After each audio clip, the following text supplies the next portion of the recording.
Hey folks, so my parents got me a cutting from a neighbor's figs. I'm not sure what variety, and it was really starting to shrivel up. You can see how the branches have shrunk, and it's been over a week.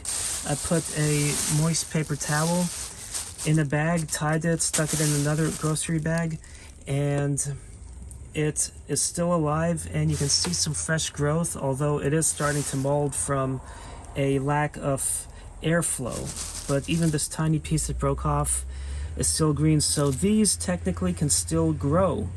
So I'm actually going to do that in this video. Now, in case you're wondering, this metal debris, I basically unearthed it from the yard with a metal detector. Whenever you get a house, whether it's new or old, it's good to clean the debris that the construction folks just leave, and you know, they level the soil to flatten to make a yard, but they just bury all that gunk in there. So now let us go ahead and get this situated. So I prepped this container with some soil, and it's one I had used previously for propagating gardenias. And in case you're wondering, I still have some in propagation. And look how healthy those are. And I can always open this lid to let it breathe. That's a nice thing about these Folgers crystals containers. Although being plastic, they get fatigued and can eventually break off. So they do have a limited shelf life, but hopefully will last you a couple years. So I have some soil in here. And I have the branch. Naturally, this branch is fine the way it is. This one has some growth. I can always rinse this out to remove the mold if I want to, but you change the environment and the mold can suffer as well. So I'm not going to worry about it. And this, I'm going to go ahead and cut it. I can cut it a little lower, about here. No, it's too long, so I'm going to cut it actually about here and get a couple extra ones.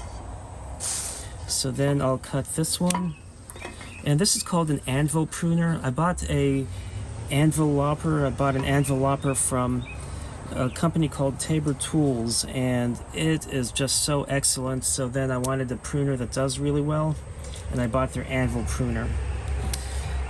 So then this, I can also prune that, like that, and I'll stick this in. So now I have all these, and I have this thing. It might be a tight fit, but we'll get it to fit. So opening the lid, I'm going to start with the bigger ones, but I have this one at an angle, and I didn't cut the other ones at an angle. It's always good to cut them at angles to maximize surface area for rooting.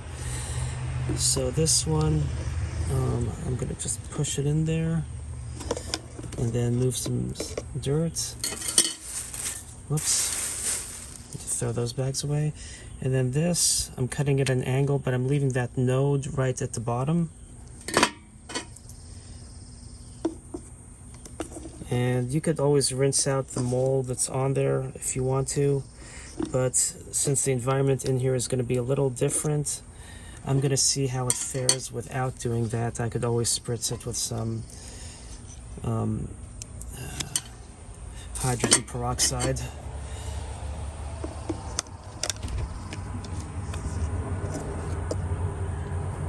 This tiny one is interesting.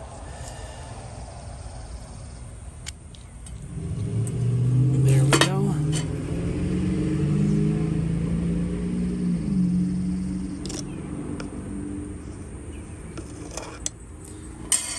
Three more.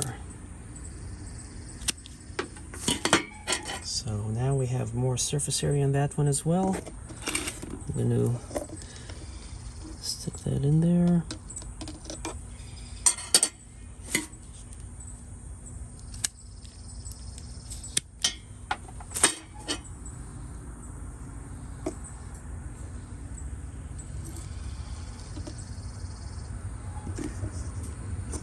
Oops, I don't like how that's leaning. There. One more. I'm going to do the same thing, cut it close to a node.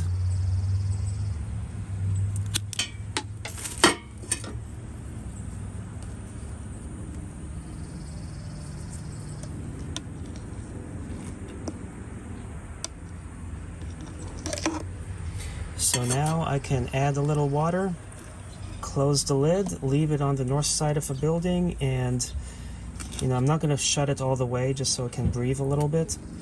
And then we'll see how these fare. I hope you enjoyed this video. Make sure you hit that subscribe button, and thanks for watching.